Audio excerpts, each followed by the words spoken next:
The morning I lost my husband's watch, I also lost the last piece of him I still had.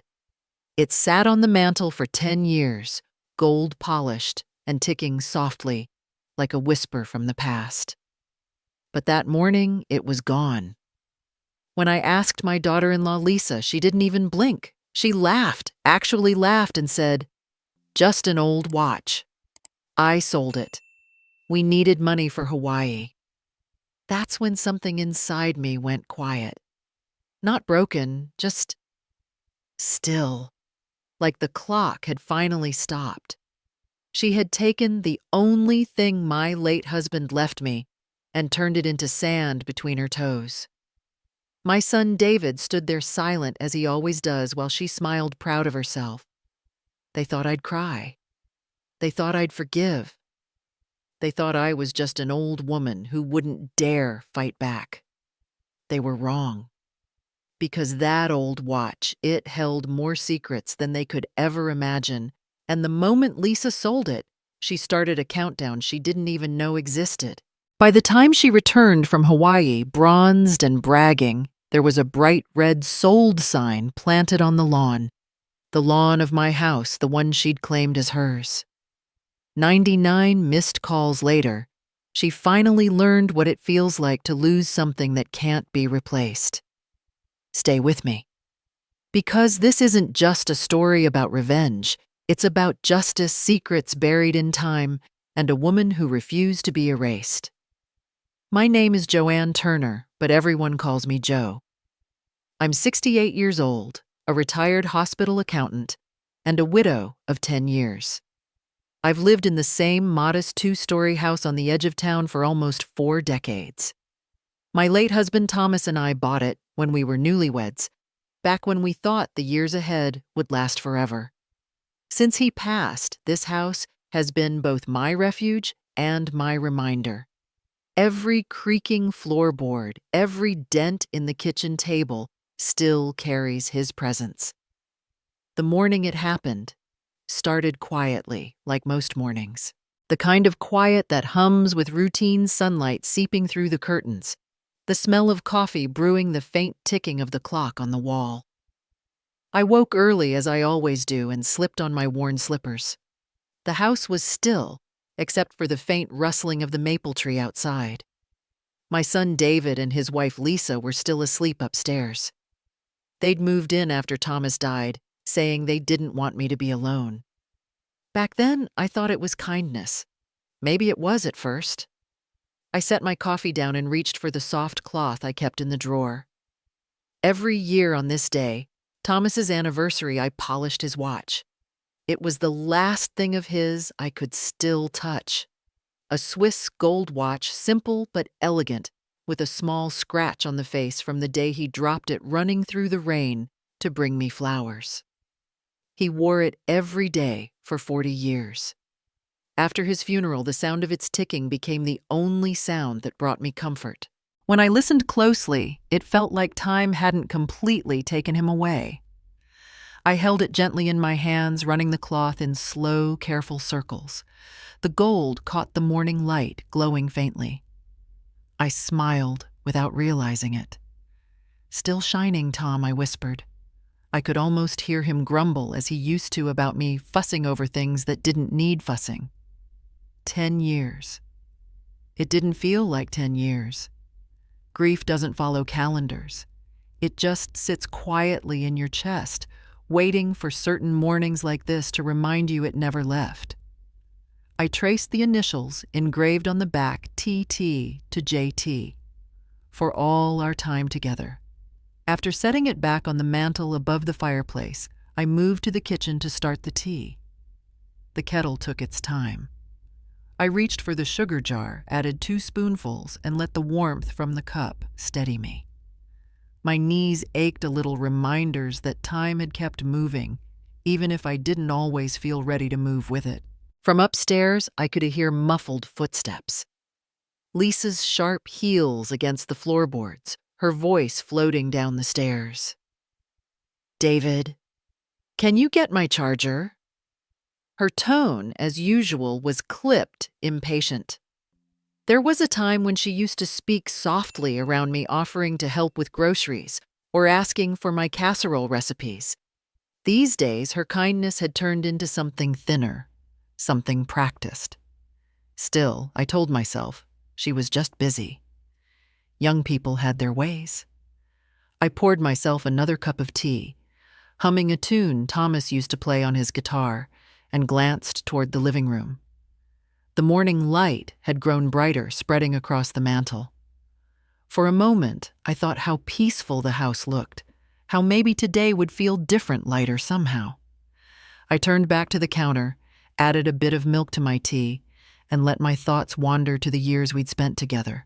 Thomas's laughter, the way he'd kiss my hand when he caught me worrying about bills, the sound of his watch ticking softly against my wrist when I borrowed it just to feel close to him. I carried my tea back toward the living room. My eyes went straight to the mantel as they always did, expecting to see that small circle of gold resting in its usual place. But it wasn't there. I frowned, thinking maybe I'd set it down somewhere else. I checked the end table, then the bookshelf, then even under the lace doily. Nothing. The sunlight poured directly over the empty spot on the mantel, making the absence glaring. A small, round outline of dust marked where it had been. My chest tightened. I looked again, slower this time, even checked the floor in case it had fallen. But no, it was gone. For a long minute, I just stood there. The house so still a moment ago suddenly felt hollow. The ticking clock on the wall seemed louder, sharper. My fingers trembled as I set down my teacup. The faint ring of porcelain against the saucer echoed through the room. Lisa. I called, my voice quieter than I intended. No answer. I called again, louder this time. David. I heard movement upstairs, closet doors, drawers sliding shut, but no response. My throat tightened. That watch had never left this room, not once in 10 years. No one but me ever touched it. I went through every place it could have possibly been, growing more desperate each time. I stood in front of the fireplace again, staring at that empty patch of dust. A strange calm settled over me, the kind that comes right before a storm. Somewhere deep inside, a small voice whispered that something wasn't right, that this wasn't a simple misunderstanding. I pressed my hand to my chest, feeling the old ache there, grief, confusion, disbelief, all blending together. "Where are you, Tom?" I whispered, but the only sound was the hollow tick of the wall clock counting every second that the watch was missing. A chill moved through the room, though the morning sun was still pouring in. I looked toward the stairs again, the quiet, stretching thin. For the first time in years, the house that had once been filled with laughter felt foreign, like I was standing in someone else's home. I didn't know it yet, but that small, round patch of dust would be the start of everything that came next. The lies, the betrayal, and the day I finally decided I was done being the quiet one. For the rest of that morning, I moved through the house in silence. The kettle hissed, the clock ticked, and I kept glancing back at that empty spot above the fireplace, hoping the watch might somehow reappear, as if absence could undo itself. But of course, it didn't. It was still gone. And deep down, I knew someone had taken it. My name was still on the deed to that house, but over the years it had stopped feeling like mine. After Thomas died, David and Lisa had insisted on moving in to take care of me. Those were Lisa's exact words, spoken with that sweet, syrupy tone she used when she wanted something. At the time, I was grateful. The house had grown too quiet. I thought it might be nice to have family close again, to hear footsteps, to cook for someone to fill the silence. It didn't take long for that kindness to turn into something else entirely. At first, Lisa was all smiles and warmth. She'd bring me tea in the evenings, ask about my day, call me Mom as if she meant it. She'd sit with me while I folded laundry, and tell stories about work, about the people she sold houses to. I thought we were growing close. I used to tell Ruth, my neighbor. She's a blessing truly. Ruth had only raised an eyebrow and said, "We'll see." I should have listened. It started small little comments that slipped out when she thought I wasn't paying attention. "You don't have to do the dishes, Mom," she'd say, then let the plates pile up until I did them anyway. When I folded laundry, she'd drop another basket beside me with a smile. "You're so good at this." Compliments turned into chores. I told myself it was fine. I wanted to be useful. But over time, the house began to revolve around her schedule, her moods, her comfort. David worked long hours, and when he came home, he was too tired to notice how much had changed.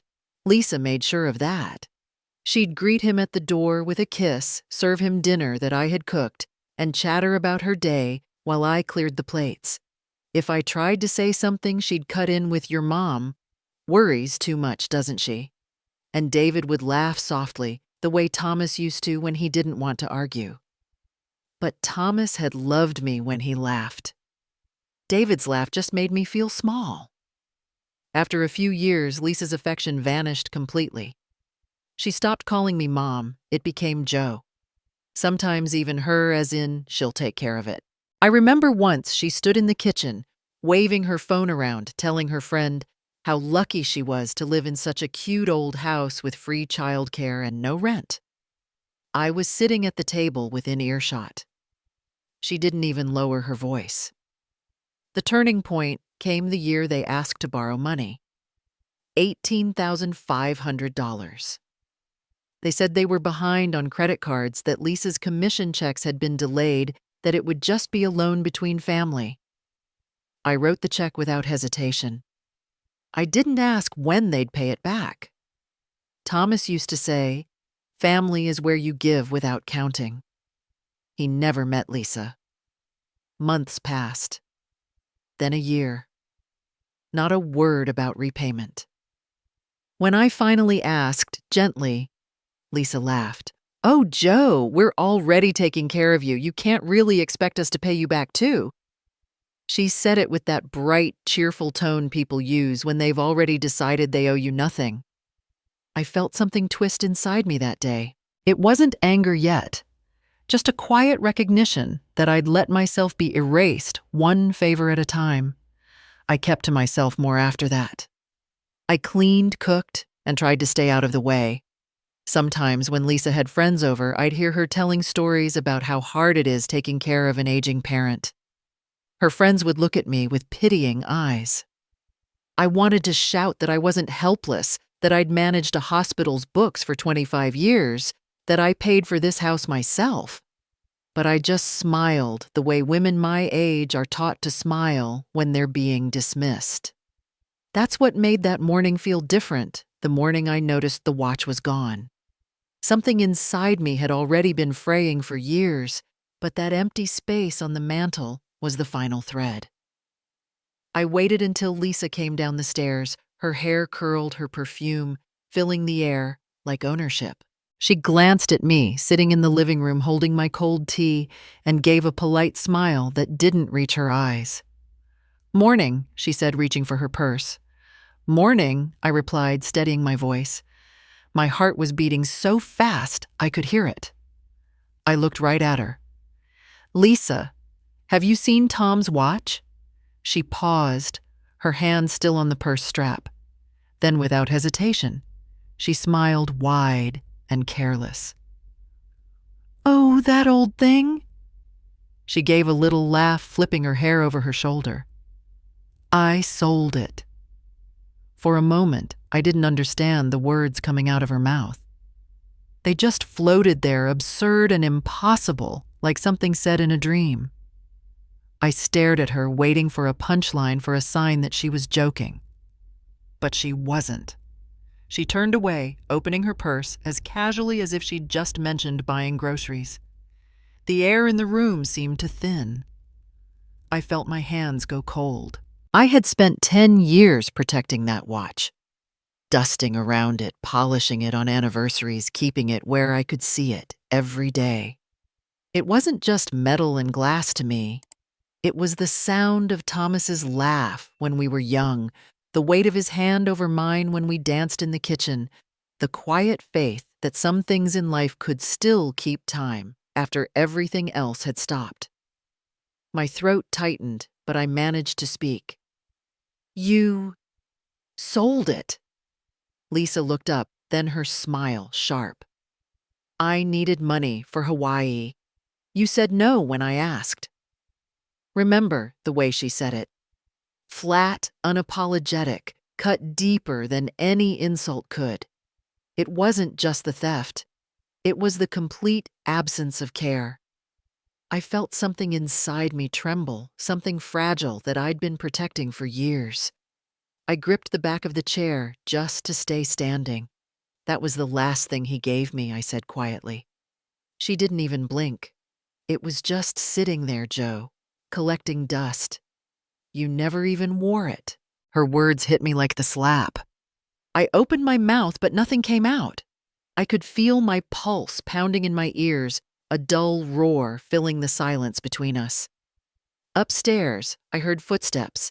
David coming down half-dressed, rubbing his eyes. "What's going on?" he asked, his voice still groggy from sleep. Lisa turned to him with a practiced sigh, already playing her part.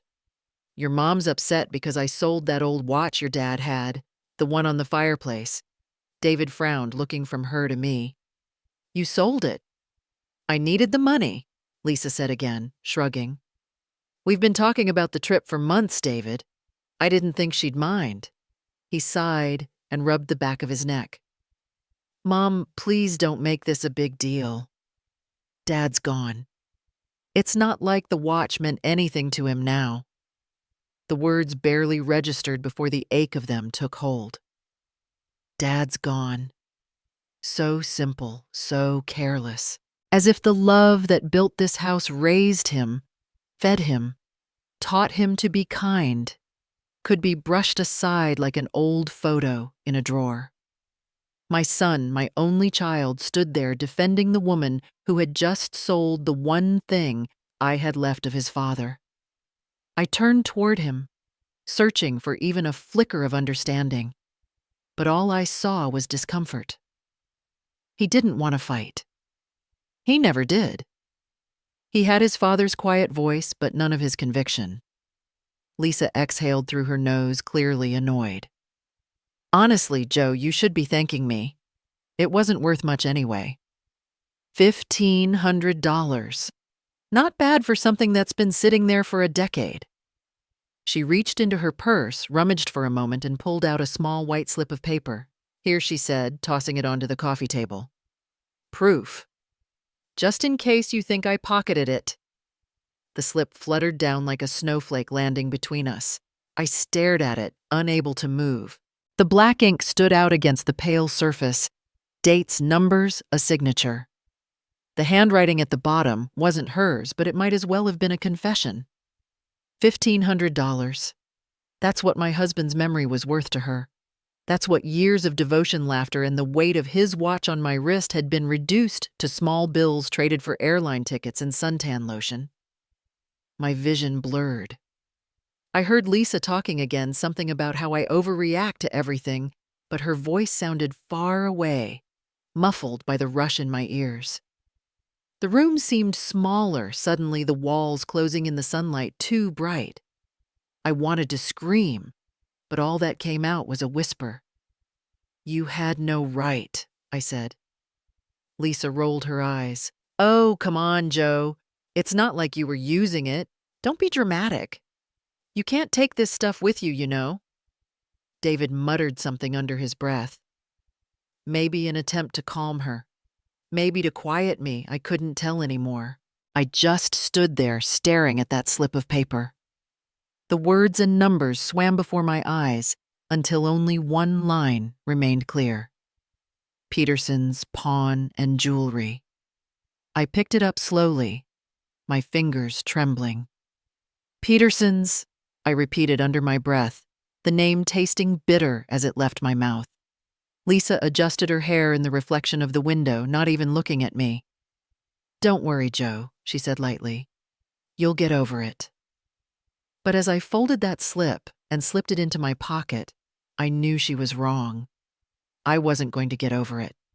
I was going to remember every word, every smirk, every insult, and one day I was going to make her remember too. That thought kept echoing through my head long after they'd both gone upstairs that night. I sat alone in the living room, the only light coming from the lamp by the fireplace, its yellow glow making the empty spot on the mantel look like an open wound. I could still see Lisa's smirk, the way she'd tossed that pawn slip, as if she were throwing away a napkin. My hands ached from holding it so tightly. I unfolded it again just to make sure it was real. It was. The neat print, the date, the amount. The proof that she had taken what was his and what was mine and traded it for a few days on a beach. The house felt heavier that night, filled with a silence that pressed against my chest. I walked to the bookshelf where Thomas's photo stood. It was one of those candid shots Ruth had taken years ago, back when he still wore his work shirts rolled to the elbows and came home with sawdust in his hair. He'd been laughing in that picture, his eyes half closed, his mouth caught mid-smile. I ran my thumb over the frame. "They sold your time, Tom," I whispered. The words came out cracked and soft. Then the tears followed, the kind that come from deep down from somewhere you've been holding shut for too long. I sank to the couch, pressing the photo to my chest, and for the first time in years, I cried like a widow again. I cried for the watch, for the years that had vanished, for the woman I'd let myself become quiet, careful, afraid to make trouble in her own house. The tea on the table had gone cold, untouched. Outside, the wind moved through the trees, a low whisper that almost sounded like his voice, if I let myself believe. When the tears finally stopped, the house was dark. I sat there for a long time, staring at nothing, until my eyes blurred again from exhaustion. Somewhere in that silence, I realized I was done being helpless. I couldn't undo what they'd done, but I could still decide what kind of woman I wanted to be from here on. I owed that much to Thomas and to myself. The next morning came gray and cool. I woke before sunrise, my head, heavy eyes swollen. I moved slowly through the kitchen, pouring myself coffee, and ignoring the dishes Lisa had left piled in the sink. The smell of her perfume still lingered faintly in the hallway. I couldn't stand it. I stepped outside with my cup and sat on the porch steps, letting the chill air clear my thoughts. That's where Ruth found me a little while later, her old bathrobe flapping in the breeze, her hair in rollers. "Joanne Turner, you look like you didn't sleep a wink," she said, setting her mug beside mine. "I didn't," I said quietly. "I found out Lisa sold Tom's watch." Ruth's eyebrows shot up. "What? That pretty gold one on your mantel?" I nodded, staring down at my hands. "That woman," Ruth muttered, shaking her head. "You're too kind, Joe. They're eating you alive, both of them." I managed a weak smile. "I guess I just didn't want to believe it." "Well, believe it now," she said firmly, "and stop letting them walk all over you." Tom wouldn't have wanted that. Her words settled deep inside me. Tom wouldn't have wanted that. For the first time, the thought didn't make me cry. It made me feel something closer to resolve. After Ruth went back home, I sat there for a long while, sipping what was left of my cold coffee, and then I made up my mind. By late morning, I was standing in front of Peterson's Pawn and Jewelry, a squat brick building downtown with faded gold lettering across the window. The bell over the door jingled when I stepped inside. The air smelled faintly of metal and polish, the kind of scent that reminded me of my father's old workbench. Behind the counter stood a tall man with silver hair and a kind face. "Morning, ma'am," he said. "What can I do for you?" My daughter-in-law sold something here yesterday, I said, unfolding the pawn slip. A gold watch. It belonged to my husband. I just wanted to see it. He took the slip, glanced at it, then looked back at me with something like pity. Yes. The Turner piece. It's a fine one. I remember it. He disappeared into the back for a moment and returned holding it carefully in a small velvet pouch. I'm afraid it's already tagged for resale, but you're welcome to take a look. I nodded, trying to keep my hands steady as he set it in front of me. There it was, Thomas's watch. The gold was a little duller than I remembered, but it was his. My fingers brushed over the face, tracing the small scratch by the 12. Would you mind if I opened the back? I asked softly. He smiled. Not at all. With practiced care, he loosened the backplate and handed it to me. That's when I saw it, a small piece of paper folded tight and tucked beneath the cover, as if someone had hidden it there long ago. My heart began to pound. I slid it out with trembling fingers, the paper brittle with age. In my husband's familiar handwriting were just a few words. Bank of Arizona, Box 4782. For Joe, if ever lost. For a moment, I couldn't breathe. My vision swam and the room seemed to tilt slightly. My hands shook as I held that tiny note, realizing Thomas had left me something I hadn't even known existed. Something meant for me to find only if I ever lost what mattered most.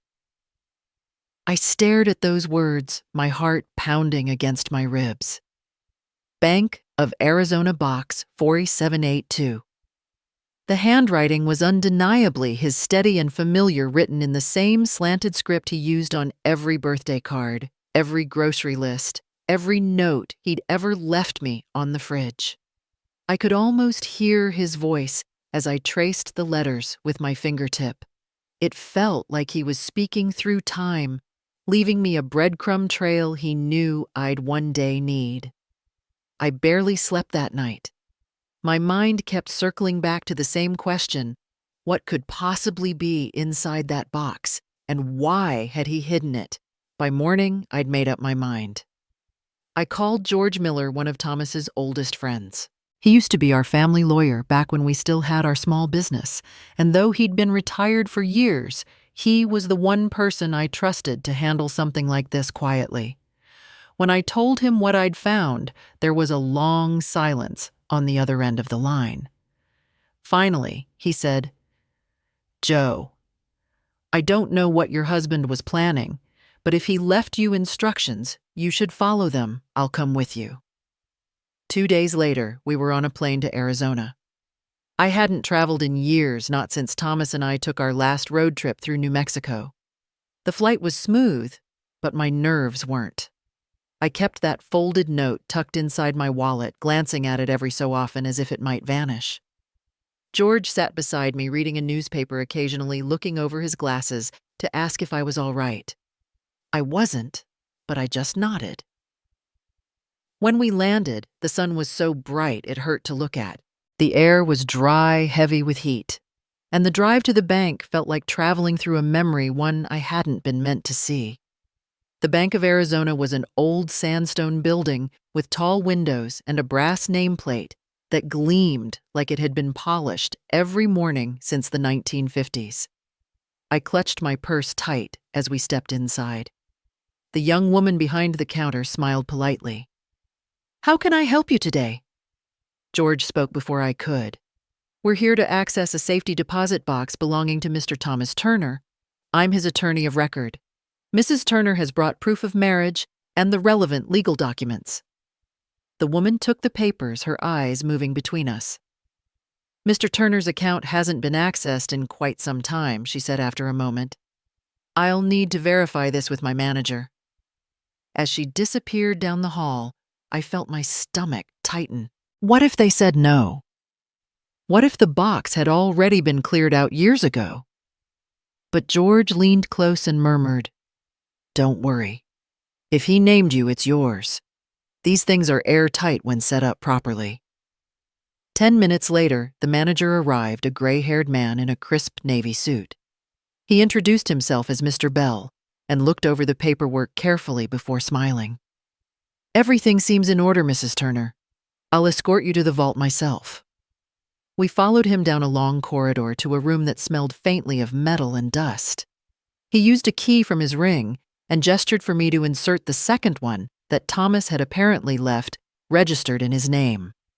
My fingers trembled as I turned it. The lock clicked. Inside the narrow box was an envelope sealed with Thomas's initials, and beneath it a thick stack of papers bound with a rubber band. My heart raced as I lifted them out. They weren't cash, but certificates. Deposit certificates, all neatly dated, totaling more money than I'd ever imagined he'd saved. $200,000. George let out a low whistle. He must have been saving this for years. I opened the envelope next. Inside was a single sheet of paper, yellowed slightly with age, written in that same familiar hand. My breath caught as I began to read. "If you're reading this, someone betrayed you. Protect yourself. Protect what's ours. Don't let kindness become silence." I read it again, slower this time, letting each word sink in. Betrayed. Protect yourself. He'd known. Somehow, Thomas had known this day might come, that I would trust too much, forgive too easily, let others mistake my grace for weakness. He had always said I gave people too much benefit of the doubt. Maybe this was his way of giving me back what I had lost, a final lesson in strength. George cleared his throat softly. "He was looking out for you, Joe. Even now." I folded the letter carefully and pressed it to my chest. My eyes blurred with tears I didn't try to stop. "He always was," I whispered. The ache that had sat in my chest for 10 years shifted slightly, still there, but different now, steadier. For the first time since losing the watch, I didn't feel powerless. I felt guided, like Thomas had reached across the years to hand me a lifeline. I could almost hear him saying it in that quiet, certain voice of his. "Don't let them take what we built, Joe. Not this time." I slipped the letter back into its envelope, tucked it safely into my purse, and turned to George. My tears had dried, but my resolve had not. "All right, Tom," I said softly, my voice steady. "I'll protect what's ours." The words lingered in my mouth like a quiet vow. By the time I flew home from Arizona, the ache in my chest had hardened into something clear and sharp, a sense of purpose. I wasn't shaking anymore. I wasn't crying either. I had direction now. The letter Thomas left me wasn't just comfort. It was instruction. He'd known I would one day have to stand up for myself. He'd seen something in me I'd forgotten I still had. When I walked back into my house, it felt different, smaller, colder, unfamiliar. Lisa's perfume still hung faintly in the air, mingled with the citrus cleaner she liked to spray around to make the house smell modern. I stood in the hallway and listened. The house was empty. They were both gone, David at work, Lisa out running errands or pretending to. I walked through the rooms slowly, touching the furniture, the framed photos, the kitchen counter where I used to set Thomas's lunch. For years I had moved quietly through this space, avoiding conflict, staying useful. But now I saw it clearly for what it was, a home I paid for, maintained, and loved while they lived inside it as though I were the guest. I went to my desk and opened the old leather-bound notebook Thomas had given me when we retired. I had used it once for grocery lists. Now it would serve a different purpose. I began writing down every bill, every payment, every expense that had crossed my account in the last 5 years. Mortgage, property tax, electricity, water, internet, all of it in my name, all of it paid from my savings. Line after line, the evidence stacked up until the truth was impossible to ignore. They had been living off me completely. Every check I'd written, every grocery run, every dinner cooked, it was all me. By afternoon, I had a full picture. David's income went mostly to Lisa's shopping and her travel plans. The family account they mentioned didn't exist. My supposed role as the aging parent being taken care of was a lie. I was the caretaker, and they were the beneficiaries. I didn't feel anger so much as clarity, the kind of stillness that comes right before a storm. I spent that evening at the kitchen table with my laptop, searching quietly while the house settled around me. I ordered 2 small security cameras, motion-activated, easy to hide. When they arrived a few days later, I installed one above the kitchen cabinet and another facing the hallway. It wasn't paranoia anymore. It was proof. I had learned in Arizona that secrets can live in plain sight, waiting to be found. Now I was ready to find mine. At first, the footage was dull. Lisa talking on the phone, tapping at her tablet, moving from room to room, with the bored restlessness of someone who believes the house is entirely hers. Then 3 days later, I found something else. I was reviewing the recordings late one night when I saw Lisa in the kitchen with a folder spread out on the counter. She was muttering to herself, holding a pen, practicing my signature. I leaned closer, my stomach twisting. "Joanne Turner," she said under her breath, her handwriting uneven but close enough. She smiled, satisfied, and pressed the pen down firmly on a document I couldn't fully see. The next day's footage was worse. I watched her intercept the mail, pulling an envelope addressed to me from the bank and tucking it into her purse. Later, she argued with me off-screen. I remembered that day clearly, the morning she'd snapped about the laundry shoved past me, and I'd stumbled back against the counter. Watching it from the camera's view made my skin crawl. There was no mistaking it, she had pushed me. The final video left no doubt. She sat at the table again, phone in one hand, papers in the other. I could hear her clearly this time. "Yes, it's for a refinance," she told someone. "My mother-in-law can't come in, but she already signed." Yes, Joanne Turner. My name left her mouth so easily as if she owned it. My own voice echoed faintly from memory. "I'll protect what's ours." I paused the footage and let out a long breath. There it was, proof. Proof of everything Thomas had warned me about, everything Ruth had suspected, everything I had been too kind to see. I could feel the heat rise in my chest, not from rage, but from resolve. This wasn't just about the watch anymore. It was about dignity. I gathered the recordings, labeled them carefully, and attached them to an email addressed to George Miller. My fingers hovered over the keyboard for a moment before typing the subject line, "Evidence." Then in the message body, I wrote only one sentence short, certain final. "Let's make this right." That was the last thing I'd written before hitting send. The email to George had felt like releasing a secret into the air, quiet, invisible, but unstoppable once it left my hands. After that, I closed my laptop and sat still for a long time, listening to the hum of the refrigerator and the faint tick of the clock. I wasn't angry anymore. Anger burned out quickly. What I had now was steadier, colder, like a tide moving in. I knew exactly what needed to be done, and for the first time in years, I didn't feel small. When I woke the next morning, I made breakfast like nothing had changed. That was the beauty of it, pretending. Pretending was a kind of armor, and Lisa never saw past it. She wandered into the kitchen, hair wrapped in a towel, humming. She poured herself coffee and scrolled through her phone, her nails clicking on the screen. Guess what she said without looking up? "David and I finally booked our Hawaii trip. I can't wait to get out of this house for a while. Afterward, I'm going to refinance the mortgage and get us some breathing room. Refinance, I said, stirring the batter for the lemon pie I was baking. She nodded absently. Yeah. We need some upgrades around here. You know, new furniture, a better patio. I'll handle it. You don't need to worry about a thing. Her tone made my stomach twist, but I kept my smile soft. That's thoughtful of you.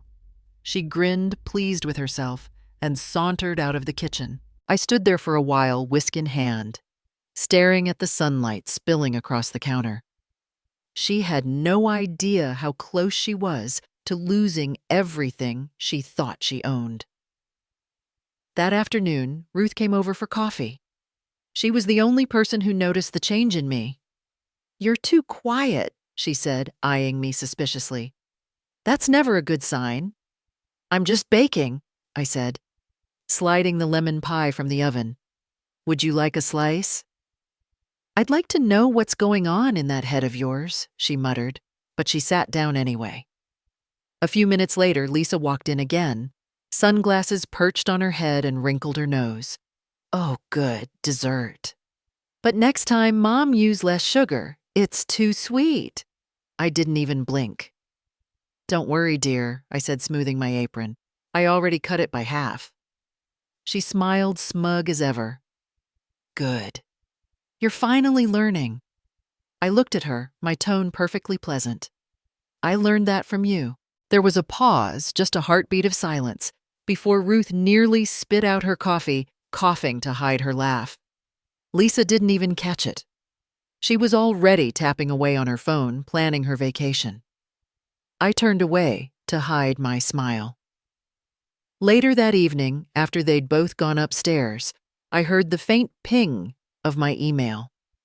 George had replied. His message was brief, precise, and exactly what I expected. Leave everything to me.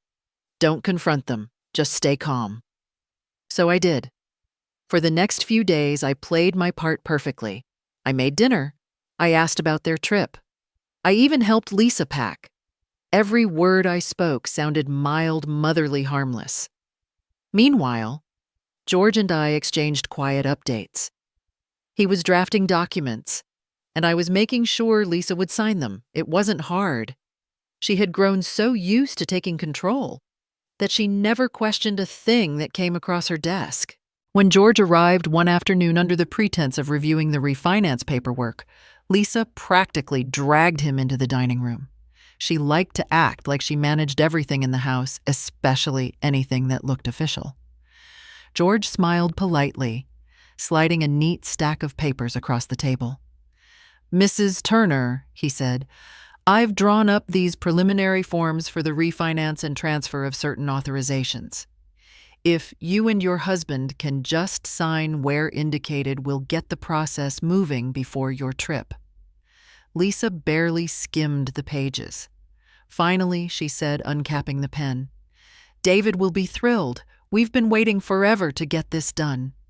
I stood by the counter pretending to tidy the sugar bowl, my heart steady as the clock ticked. I watched her sign her name, looping her signature with a flourish, proud and oblivious. She didn't notice my name printed neatly above hers, Joanne Turner, principal owner and executor. She didn't ask why the title next to hers read secondary occupant. When she was finished, George thanked her and slipped the papers back into his folder. Excellent, he said smoothly. That should take care of everything. Lisa stretched, pleased with herself. Good. One less thing to worry about before Hawaii. I turned toward her, smiling the way I used to when she first moved in, gentle, warm, motherly. There I said, my voice calm. Everything's taken care of.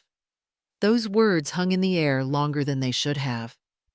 Lisa had already moved on, chattering about hotel reservations and snorkel gear, but I stayed still for a moment, letting the quiet satisfaction settle deep inside me.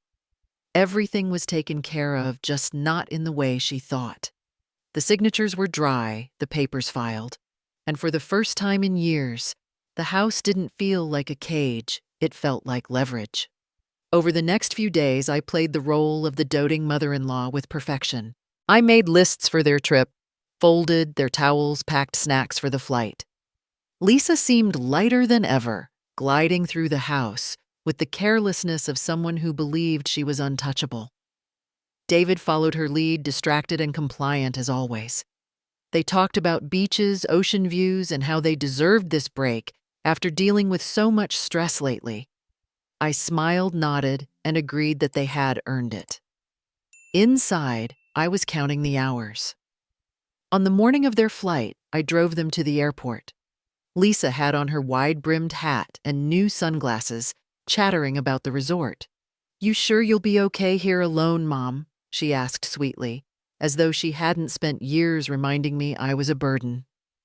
"I'll be fine," I said, keeping my voice even. "I'll use the time to rest." David leaned forward from the back seat. "Don't overdo it while we're gone, okay? Just relax." I smiled at him through the rearview mirror. I planned to. When I dropped them off at the terminal, Lisa waved cheerfully, already scrolling through her phone. David kissed my cheek and murmured, "Love you, Mom," before jogging after her. I watched them disappear into the crowd, then exhaled slowly. For the first time in years, I was completely alone in my own home and free to act. That afternoon, George came by. He parked a few houses down, always discreet. When I opened the door, he smiled faintly, a man satisfied with a job done right. "It's official," he said, stepping inside. "The sale's been processed. The property now belongs to the Thomas Turner Memorial Fund, just as you requested. The funds are secure, and you remain the sole executor." I nodded, my heart steady. "You made it look legitimate, completely. The documents Lisa signed transferred full authority to you. She'll never know until it's too late." We sat at the kitchen table, the same table where she'd laughed about selling the watch, and reviewed the final paperwork. The pages felt heavier than paper should. With each signature, the weight that had sat on my chest for years began to lift. When we were done, George closed his folder and gave me a long, thoughtful look. "You're sure about this, Joe? Once the sale posts, there's no undoing it." I met his eyes. "She sold my husband's memory for a vacation. I'm just returning the favor." He nodded once quietly. "Then it's done." After he left, the house seemed to hum with a new kind of silence, not grief, but relief. I walked from room to room, touching the walls, the banister, the windowsills I had cleaned 1,000 times. Everything I loved about this house had already been stolen in small pieces: respect, peace, dignity. What I was doing now wasn't destruction. It was reclamation. That night, I packed my things carefully. Just one suitcase, a box of photo albums, and Thomas's watch, now safely back on my wrist where it belonged. I didn't take much else. The furniture, the appliances, the curtains, those could all stay. They had never really been mine since she'd moved in and claimed them as hers. I moved quietly, like I was packing away a life that had already ended. When I was done, I sat at the kitchen table one last time, opened my notebook and wrote a letter. I kept it short. "You sold a memory for a trip. I sold your shelter for my dignity." I folded the note, laid it neatly on the counter beside her favorite coffee mug, and slipped my house keys next to it. Then I went to the front door and stepped outside. The air was cool and still. Across the lawn, a wooden post stood in the early dawn light, a crisp white "sold" sign staked into the grass. The red letters gleamed in the morning sun, bold and final. A delivery truck slowed at the corner, the driver glancing curiously at the sign before continuing down the street. I felt a strange calm, watching it stand there, solid, unshakable, undeniable. That house wasn't mine anymore, but neither was it hers. It was free of all of us now, a clean slate under Thomas's name. I loaded my bags into the car, closing the trunk softly so the sound wouldn't echo. Before I got in, I took one last look at the windows, the front steps, the porch light that Thomas had installed himself all those years ago. I whispered, "We did it, Tom." As I started the engine, the gravel crunched under the tires. The sold sign grew smaller in the mirror, shrinking with every turn until it was just a blur of red and white in the distance. The road stretched ahead long and open, and for the first time in a decade, I didn't look back. I drove away, the sold sign fading in my rearview mirror. The road stretched ahead in a long, quiet line, the sky washed pale with early morning light. I didn't feel triumphant or vindicated, just steady. My hands were loose on the wheel, my chest light in a way it hadn't been in years. The house behind me, the one I'd scrubbed and mended and cried inside for a decade, was no longer mine to protect or mourn. I had done what needed to be done. Thomas would have understood. I'd chosen my peace over my silence. I settled into a small seaside cottage a few towns away, one that George helped me find. It was modest white walls, creaky floors, and a window that looked out toward the water. But it was mine. I unpacked slowly, setting Thomas's watch on the nightstand where I could see it each morning. The ticking was steady again, like it approved. Some nights I sat on the porch and listened to the waves, sipping tea, wondering what it would feel like when they finally came home to find everything gone. I didn't hate them. Hate takes too much out of a person. I simply knew that they were about to learn something I'd known for a long time, how loss feels when you think you're untouchable. They returned a week later. I knew the day because Ruth called me that afternoon, voice buzzing with barely contained glee. "Joe," she said, "they're back. You should have seen their faces. They just pulled into the driveway and that big red sold sign is still there, bold as sin." I could hear her laughter under her words. Guess karma didn't take a vacation. I smiled faintly. "Be kind, Ruth," I said, though my voice betrayed a hint of amusement. "They'll have enough to deal with." "Oh, honey, kindness left this street the minute she called you a burden," Ruth replied, and I could picture her out there watering her plants, pretending not to watch, while savoring every second of it. Through her description, I could see it unfold in my mind. Lisa stepping out of the car, first bronze from her trip, dragging her suitcase behind her, squinting at the sign in disbelief. David following, rubbing his neck, staring at it, as though it might vanish if he looked long enough. The panic must have started slowly, like a ripple: confusion, denial, then realization.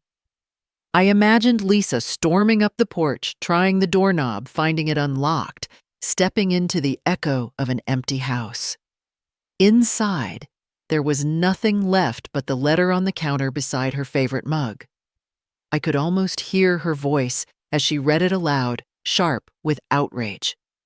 "You sold a memory for a trip. I sold your shelter for my dignity." I pictured the paper trembling in her hands, the color draining from her face.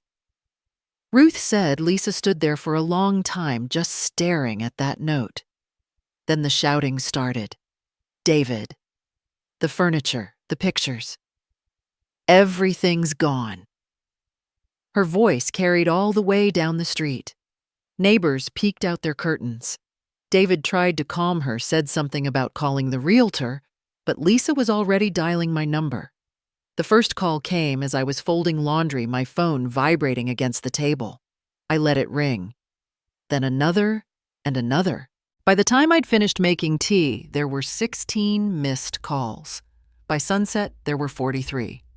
I turned the phone face down and listened to the ocean through the open window. When the sky turned dark and the tide began to hum against the shore, the count had climbed to 99. I finally picked up on the 100th. Her voice came through sharp and trembling. "You can't do this, Joe. This is our house." I kept my tone calm, almost gentle. "No, dear, it was mine. You sold my husband's watch for a vacation. I sold the house you lived in for my dignity." There was a beat of silence, then the sound of her breath quickening.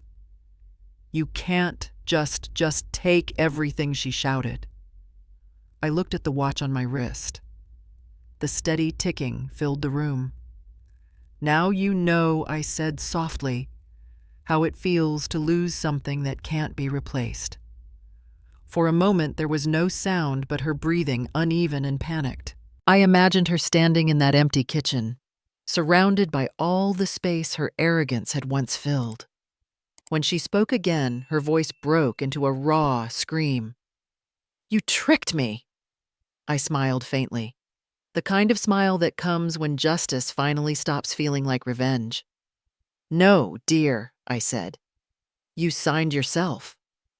The line had come out calm, almost kind, but when I ended the call, my hands trembled slightly. It wasn't fear, just the weight of finality. For years I had been dismissed, overlooked, treated like background noise in my own home. That one sentence had closed the door on all of it.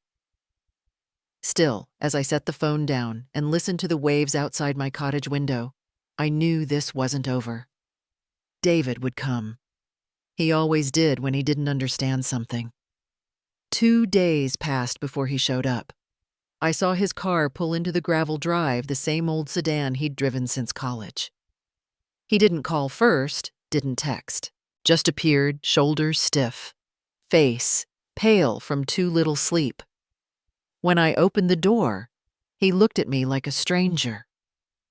"Mom," he said flatly, stepping inside without waiting for an invitation. "We need to talk." I nodded and motioned to the small kitchen table.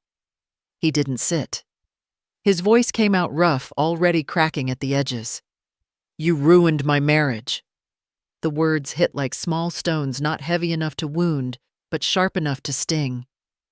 I folded my hands in front of me and let the silence stretch before answering. "Did I?"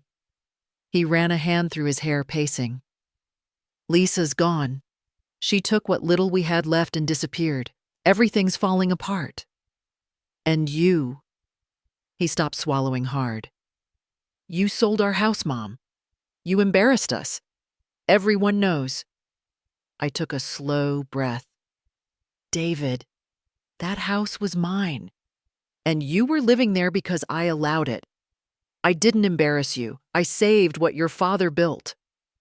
He slammed his hand against the back of the chair. "You didn't have to destroy everything to prove a point." I met his eyes, then eyes that were so much like Thomas's. It hurt to look at them. But where Thomas had carried steadiness, David's were full of panic, the kind born from realizing your world has tilted and you didn't see it coming.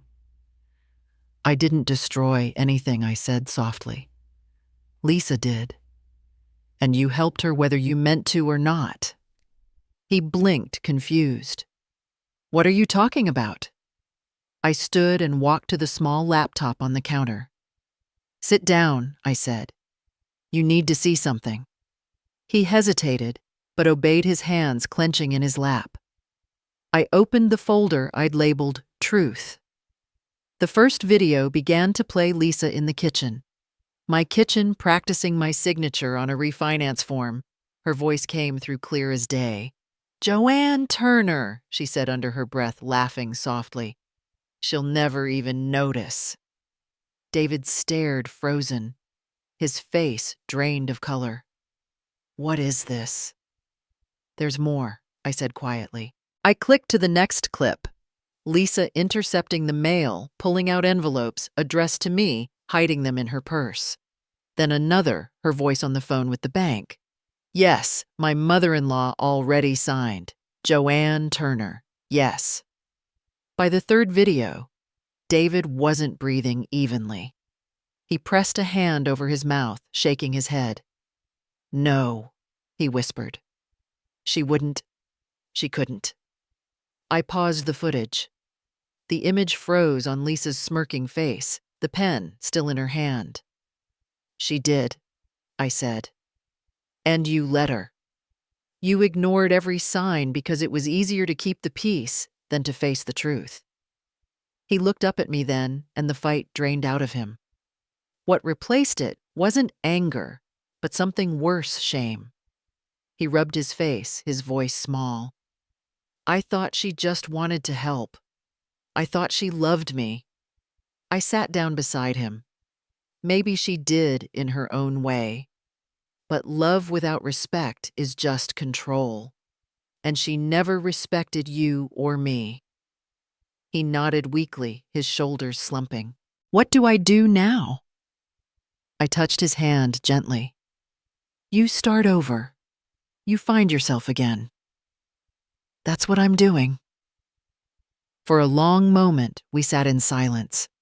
The only sound, the faint rhythm of waves outside, and the ticking of Thomas's watch on my wrist. I thought of all the years I had spent trying to keep peace for his sake, swallowing my frustration for the sake of family harmony. It had taken losing everything for me to see that keeping quiet isn't the same as keeping peace. Finally, I said I lost your father once, David. I won't lose my self-respect again. He nodded slowly, eyes red, and whispered, I'm sorry, Mom. I didn't tell him it was too late for apologies. It wasn't. It was just late enough for truth. The room fell quiet again until the phone on the counter began to ring. I reached for it, half expecting it to be Ruth, ready to deliver another sharp remark about poetic justice. But when I looked at the screen, it was George. I answered, and his voice came steady, calm, final. Joe, it's done. Lisa's accounts are frozen. It's over, Joe.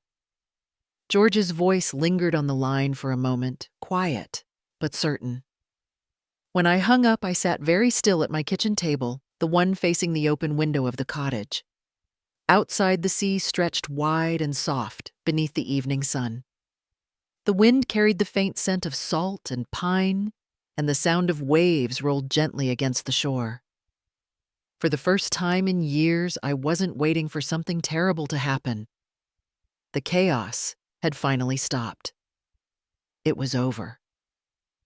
I'd been in the cottage for nearly a month by then. It was part of the Turner Memorial Fund property. Thomas's name written into the deed, now mine to oversee. It wasn't large, just 2 rooms and a small garden, but it was enough. I painted the walls myself, a pale shade of cream that made the place glow when the sun came in. There were mornings when I woke to the gulls outside and for a few seconds forgot the years that had worn me down. Then I'd hear the faint ticking of Thomas's watch beside the bed and remember, not with pain this time, but with a kind of quiet gratitude. One afternoon, I took the watch out of its box and set it on the kitchen table. I cleaned it slowly, polishing the face until I could see my reflection faintly in the gold.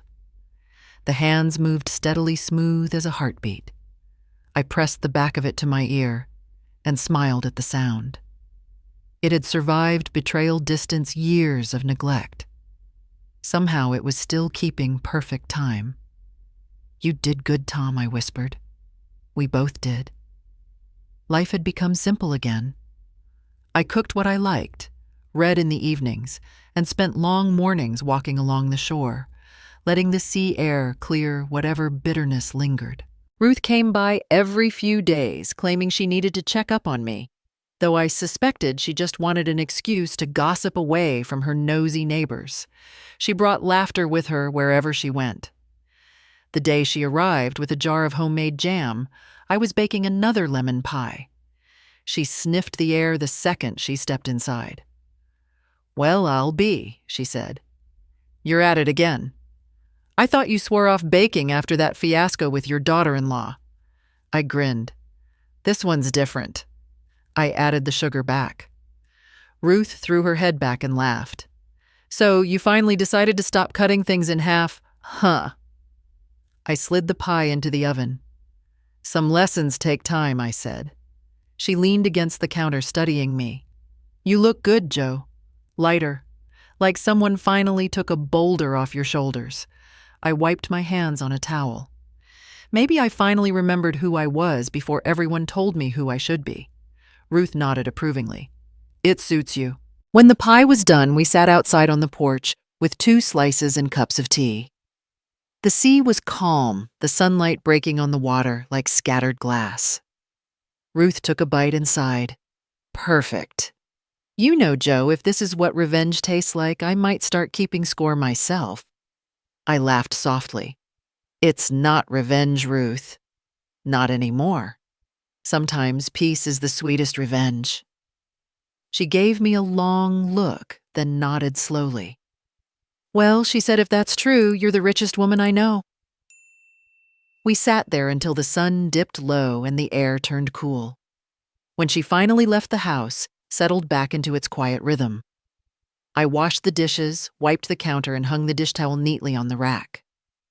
My evenings had become rituals of peace, small acts of order in a world that had once felt like chaos. I lit a small candle on the table and set Thomas's watch beside it, the golden face glinting in the soft light. The steady ticking filled the silence. As I sat there, I thought about everything that had happened, the lies, the losses, the long years of swallowing my pride. None of it seemed sharp anymore. It had dulled with distance like a wound that finally scarred over. I'd found a rhythm again, one that belonged only to me. For the first time since Thomas passed, I didn't feel alone. Just as I started to close the curtains, a faint knock sounded at the door. I frowned, glancing at the clock. It was nearly 8, too late for visitors. I wiped my hands and walked slowly to the entryway, the wooden floor cool under my bare feet. The second knock was softer, hesitant. I opened the door and froze. David stood there, shoulders slumped, eyes tired. He looked smaller somehow, like a man who'd aged years in weeks. In his hands, he held a plain white envelope. For a moment, neither of us spoke. The sound of the ocean outside filled the silence between us. He shifted his weight, staring down at the envelope as if he wasn't sure whether to hand it to me or tear it in half. "Can I come in?" he asked finally. I nodded and stepped aside. He walked in slowly, his eyes taking in the cottage, the clean walls, the quiet order, the absence of anything familiar from our old home. It wasn't grand, but it was peaceful, and I could see the realization in his face. I had built something for myself that didn't include him. "I wasn't sure you'd want to see me," he said, his voice low. "I wasn't sure you'd want to come," I replied gently.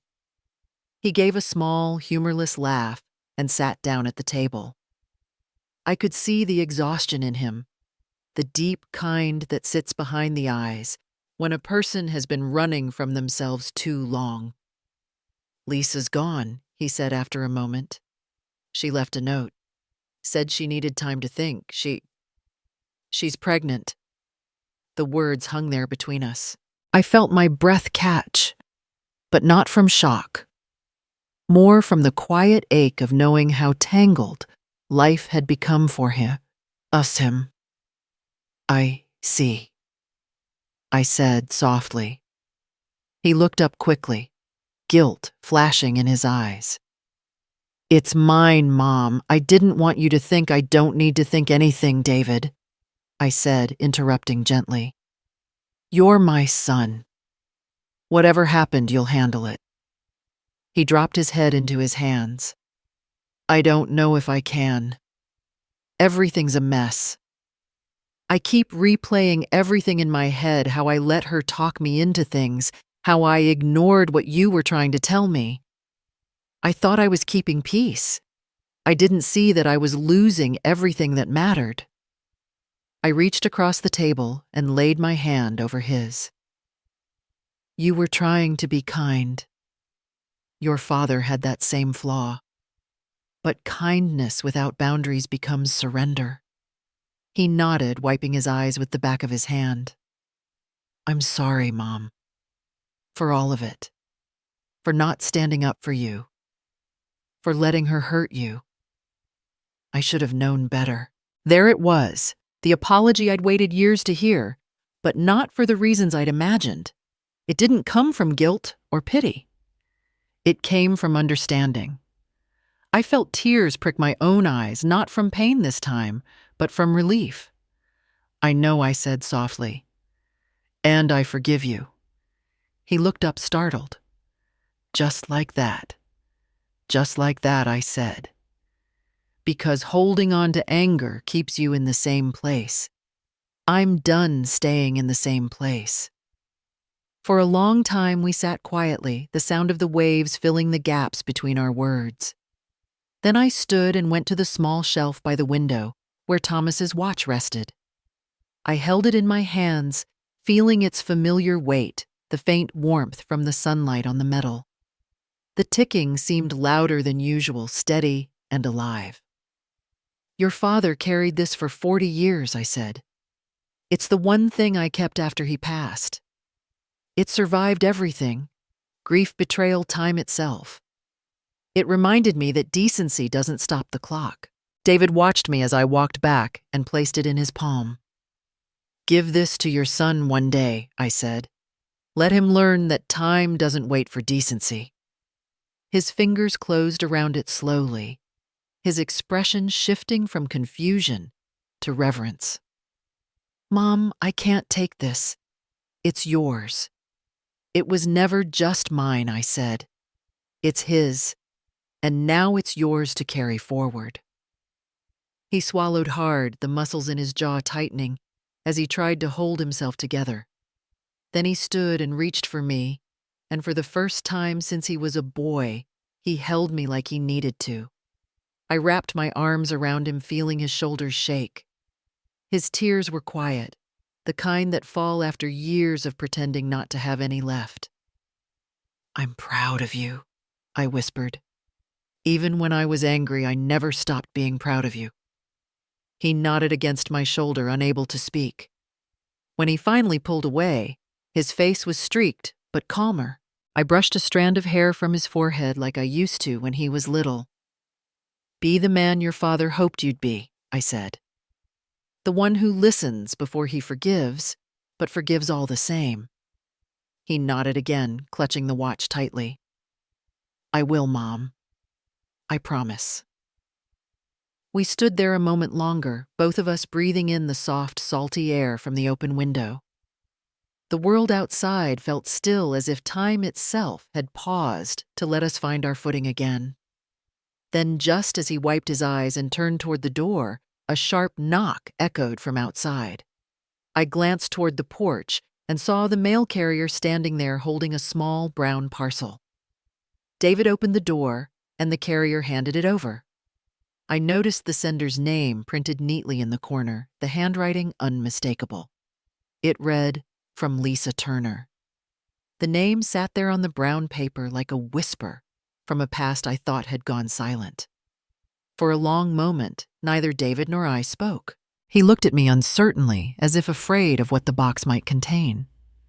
I took it from him gently, feeling the faint weight inside the small scuff where the corner had been bent in transit. My heart beat slow and steady, not fearful, just cautious. After everything that had happened, this felt like the closing of a circle I hadn't expected to complete. "Do you want me to open it?" David asked quietly.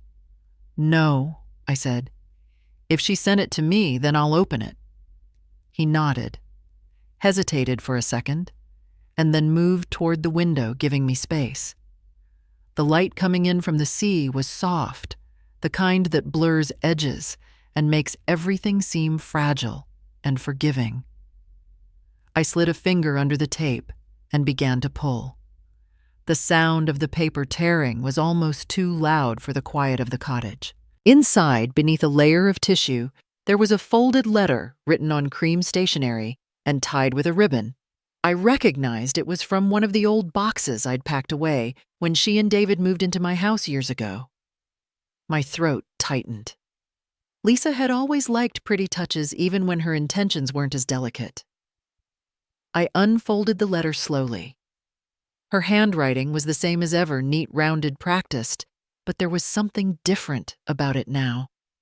It looked heavier, more deliberate, as though each word had cost her something.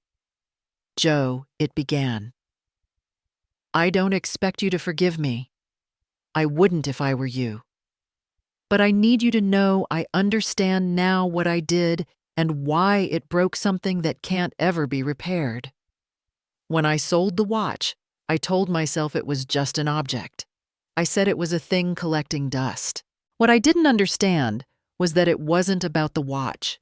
It was about everything you'd carried since he died, and everything you were still holding together for the rest of us. I didn't see that until it was gone. I paused, swallowing hard. The paper trembled slightly in my hands. Behind me, I heard the faint creak of the floor as David shifted, but he stayed silent. I kept reading. I went back to the pawn shop, she wrote. Not to get money, just to see it again. The man there told me someone had already come for it, and when I asked who, he pointed to the slip and your name was there. That's when I knew. You already knew everything. You already saw me for what I was, and you still didn't destroy me. You could have, but you didn't. You let me face what I'd done on my own. The words blurred for a moment as my eyes filled. I blinked them clear and turned the page. I've been thinking about that ever since. About kindness, about silence, about what it means to protect something that doesn't belong to you. You once told David that love without respect is just control. I used to think love was about winning, about getting what I wanted. Now I understand that real love is about giving back what you never deserved to have in the first place. There was a small pause in the text, a gap before the next lines. My fingers brushed the indentation of the pen marks as if I could feel the hesitation in her hand. I took the watch to a jeweler, she wrote. It had a scratch near the 12. They polished it, cleaned it, restored it. The man said it still runs perfectly. I thought you should have it back the way it was meant to be. Consider it not repayment, but acknowledgement. Some things you can't buy back, but you can try to mend what's left. I reached into the box and moved aside the tissue paper. There it was, the gold watch. Clean, gleaming whole again. The faint dent near the edge had been buffed out, and the glass face caught the light like water. I lifted it carefully, holding it up to my ear. The ticking was soft, rhythmic, unbroken. For a second, I closed my eyes and listened. It sounded exactly as it had the first time Thomas had placed it in my palm 40 years ago. David stepped closer, his voice quiet. She really sent it back. Yes, I said. My voice came out steadier than I expected. She did. There was one last line at the bottom of the letter written smaller, as though she'd added it after everything else was said. The baby will know your name, Joe. The words struck something deep inside me, not anger, not pity, just something raw and unexpected. I imagined her alone somewhere writing those words. I thought of the child who would one day hear my name and not know the full story, only that it was spoken with a kind of respect, earned the hard way. I folded the letter carefully and set it beside the box. The watch lay in my hand, warm from my touch, the sound of it filling the quiet room. David stood beside me, watching silently. For a long time, neither of us spoke. The air between us was heavy with things forgiven and things that never needed to be said out loud. Finally, I looked up at him. Your father used to say, "Time reveals everything if you're patient enough to let it," I said. Maybe he was right. David nodded slowly, his eyes still on the watch. What will you do with it now? I smiled faintly. Keep it for now. Some things belong home. Outside, the sun dipped low, casting long stripes of light across the table. The ticking echoed softly, blending with the rhythm of the sea beyond the window. I placed the watch on the windowsill where the light touched it gently and watched the second hand move with quiet precision. The sound grew clearer, stronger, until it seemed to fill the room completely, the steady heartbeat of a story that had come full circle. The ticking grows louder, steady, alive again. I sat there for a long time watching the light glint off the watch face, listening to that familiar rhythm fill the quiet room. It was strange how something so small could carry so much life in its sound. Every beat felt like a whisper from Thomas, like a reminder that time keeps moving, even when hearts break, even when people fail one another, even when forgiveness takes years to find its way home. David had left earlier that morning. Before he went, he hugged me again and promised to visit soon. I believed him this time. There was a steadiness in his eyes I hadn't seen since he was a boy. Something resolved grown. He'd tucked Thomas's watch safely back on my table before leaving, saying, "Keep it a little longer, Mom. It belongs with you for now." I hadn't argued. I knew he was right. Some things don't pass on until they've said their final piece. The cottage was quiet again, the kind of silence that feels earned rather than empty. Outside, the waves rolled slow and soft, the air heavy with salt and sun. I made a cup of tea and carried it to the window, setting it down beside the watch. The ticking filled the space between the sounds of the sea. For the first time, I didn't hear it as a reminder of what was lost, but of everything that had survived. On a quiet impulse, I reached for the small screwdriver George had given me months ago when he helped me open the first message Thomas had left. My hands were steadier now. I turned the back of the watch, carefully easing it open the same way he used to when he'd clean it at his desk after work. The inside glimmered faintly under the sunlight, and there, tucked beneath the inner plate, I saw something I hadn't noticed before. A tiny, folded slip of paper, older than the others. The ink almost faded to sepia. My breath caught as I pulled it free. It was thin, fragile, the paper soft as fabric from age. I unfolded it slowly, afraid it might crumble in my fingers. The handwriting was his firm but a little uneven, as if written in haste. It said only one sentence: "If this finds you again, it means you've forgiven." The words hit me like a wave breaking after a long tide. Simple but complete. I stared at them until my eyes blurred. It was as if Thomas had known that forgiveness wouldn't come easy to me, that I would cling to pride and hurt, until life itself had to remind me that love is bigger than both. He must have written that decades ago, never knowing when or if I'd see it. Maybe he'd tucked it there for a day like this, when I'd finally let go of the anger and the ache that had kept me company for too long. I closed my eyes, pressing the paper to my chest. "You always did know me better than I knew myself," I whispered. The warmth in my throat broke, and a tear slipped down my cheek, though it didn't hurt. It felt like release, like something inside me had exhaled after holding its breath for years. A knock at the door pulled me back. I wiped my eyes and went to answer it. George stood there holding a small bouquet of wildflowers wrapped in brown paper. "You look peaceful," he said, smiling, as he handed them to me. "I feel it," I replied. "Come in." He stepped inside, glancing around the cottage approvingly. "It suits you," he said. "Quiet, honest. You've made it your own." I set the flowers in a vase and smiled faintly. "I think it's the first place I've lived that feels like mine." He nodded. "Thomas always said you'd find peace. He told me once, 'Joe doesn't know how strong she is until she has to start over.' He was right about that." I met his gaze, a soft smile tugging at my lips. He was right about a lot of things. It just took me some time to catch up. George chuckled, shaking his head. "Time," he said. "That seems to be a theme with you two." After he left, I sat back down by the window with the letter and the watch. The sky had begun to dim, streaked with soft gold and silver. I opened the window wider, letting the breeze roll through. The watch lay on the sill, its face catching the last light of day. The sound of its ticking mixed with the low hum of the ocean. I thought of Lisa's letter of the baby she carried, of the way life finds its own balance in the end.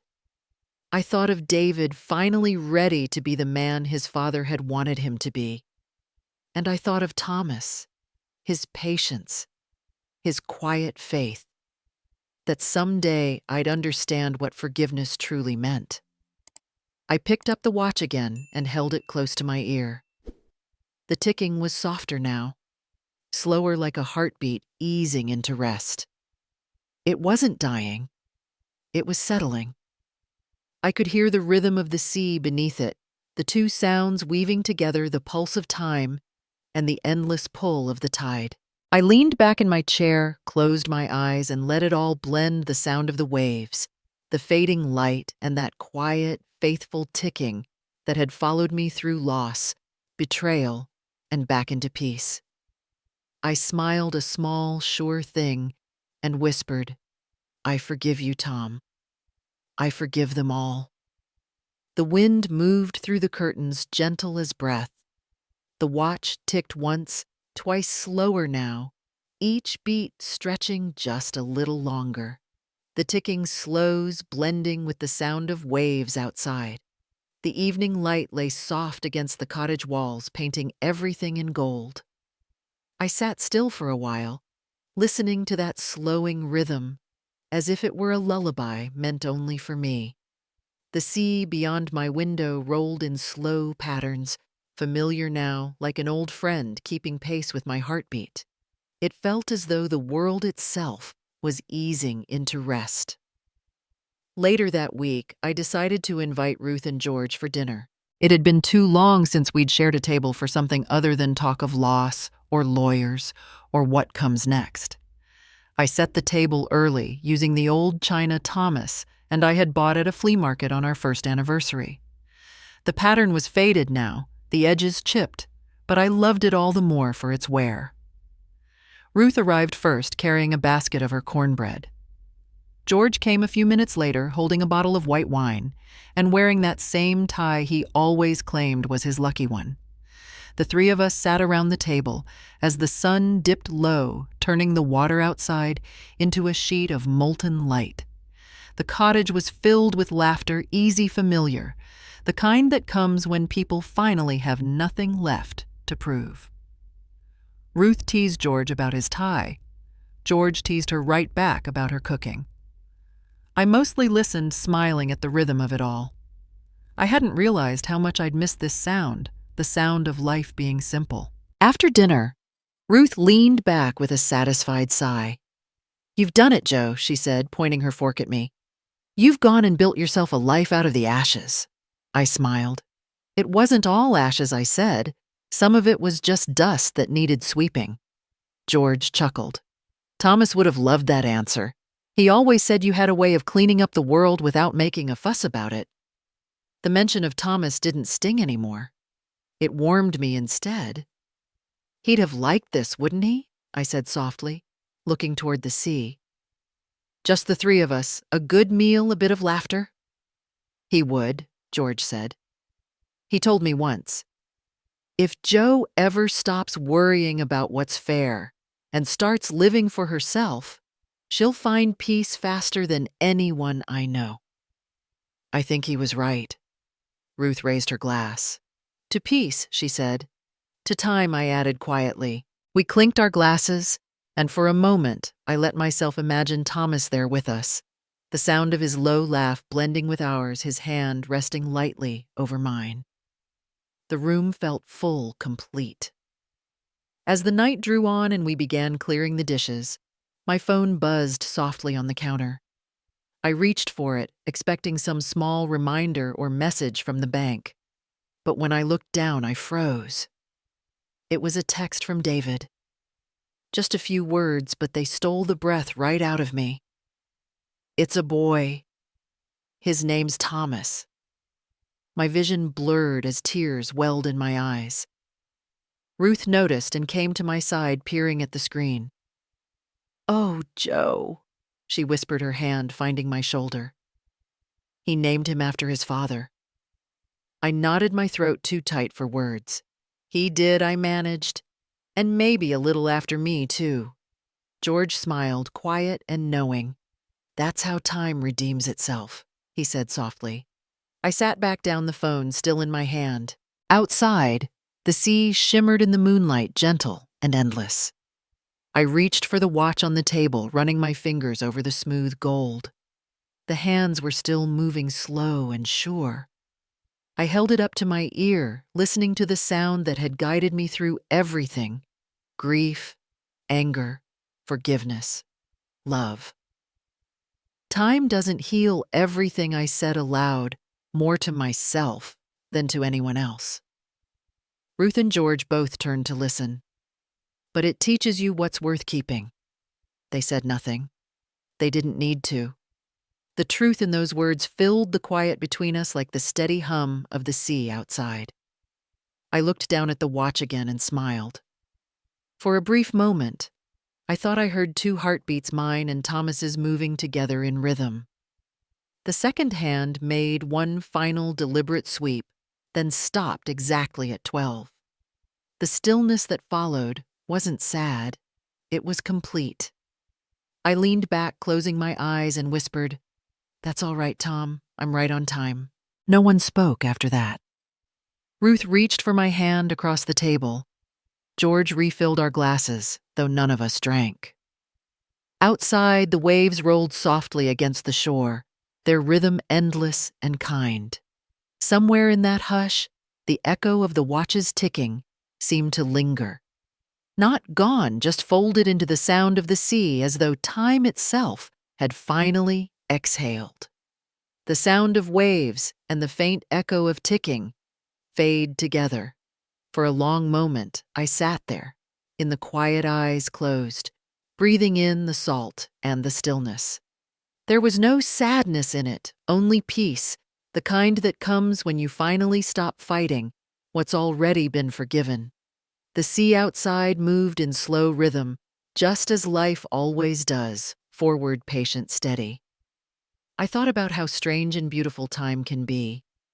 It takes from us, yes, people we love, homes we've built, moments we thought would last forever. But if we give it enough patience, it gives something back, too. Perspective. Acceptance. The grace to see our pain as proof that we once cared deeply enough to be hurt. In all those years of holding on to the house, to anger, to silence, I thought I was protecting myself. But healing didn't come from walls. It came from letting go, from letting people see the cracks, from admitting that I was tired of pretending to be strong all the time. I used to think forgiveness was about saying it's fine to what broke you. It isn't. Forgiveness is remembering the hurt and choosing to live anyway. The wind shifted, carrying the soft scent of the ocean into the room. I thought about Thomas, about David, and little Thomas somewhere out there starting his first day in the world. And I thought about all the people who sit alone like I once did, wondering if peace will ever find them again. Maybe they've lost someone. Maybe they've been betrayed or left behind or simply forgotten. It feels like an ending, but it isn't. It's just time doing what it does, making space for what's next. In the months after everything happened, I learned small things that helped me heal. Not miracles, just moments. I started walking every morning, even when I didn't feel like it. The sea became my companion, its constancy reminding me that life keeps moving even when you feel still. I learned to breathe slowly, to make tea without rushing to sit with my memories, without letting them own me. I read old letters, listened to quiet music, and on some days I just let myself cry until the ache softened. Healing isn't fast, it isn't neat. It's like the tide, it comes and goes, washing over the same place again and again, until one day the sharp edges are smooth. Some people find that healing in faith, others in the warmth of a friend's voice, or the pages of a good book, or the steady rhythm of their own footsteps. It doesn't matter how, only that you keep showing up for yourself. As I sat there, I opened my eyes again, and looked around the little cottage. The candle had burned low, its flame small but steady. The air felt full, as if the space itself was breathing with me. The watch sat still on the table, no longer ticking, but I could still feel its echo inside me, that quiet reminder that love once lived never really stops. It changes shape, that's all. I reached for the watch and held it one last time. "Thank you," I whispered, not just to Thomas, but to time itself for its lessons, its patience, and even its pain. I smiled, feeling him close the way you do when memory stops being sharp and starts being gentle. Outside, the waves moved against the shore, whispering a sound that felt like an answer that we're never really too late, never really too broken, and never truly alone. We're all just learning in our own way how to keep living with what we've lost, how to turn memory into meaning. And maybe that's what this story was always about. Not revenge, not even justice, but remembering that no matter what we lose, we can still choose peace. We can still choose to soften instead of harden. We can still choose to love even when it's hard to. If you've been listening tonight and you've been holding something heavy, a regret, a goodbye, a memory that won't quiet down, I want you to know it's all right to set it down for a while. It's all right to rest. Healing doesn't mean forgetting. It means forgiving yourself for the time it took to begin again. You don't have to do it perfectly. Just take small steps. Talk to someone you trust. Sit outside for a few minutes each day. Write letters you'll never send. Listen to music that knows how you feel. Let your heart unfold slowly. Peace will come when it's ready. And when it does, you'll see that it was never gone, only waiting. As the last light faded beyond the water, I felt the quiet wrap around me like a blanket. Somewhere in the distance, I thought I could still hear the faintest echo, a soft, steady ticking that lived not in the watch anymore, but in me. It was the rhythm of love, of life, of forgiveness moving forward. And if you've stayed with me through this story, through the loss, the lessons, and the long road back to peace, then maybe some part of you has found a bit of that rhythm too. If this story touched something in you, if it reminded you of your own strength, or helped you breathe a little easier, I'd love for you to stay a while. There are more stories to share, stories about love, family forgiveness, and all the ways we find our way home. You can follow this journey. Listen to the next one when you're ready, and maybe let these words keep you company on your own road toward peace. For now, I'll leave you here with the sound of the waves and the echo of time still whispering softly, reminding us that even after everything, life keeps moving. And we, if we let ourselves, can move right along with it. The waves rolled one last time against the shore. I closed my eyes, breathed in the salt and the quiet, and smiled. The sound of waves and the faint echo of ticking fade together, and all is still.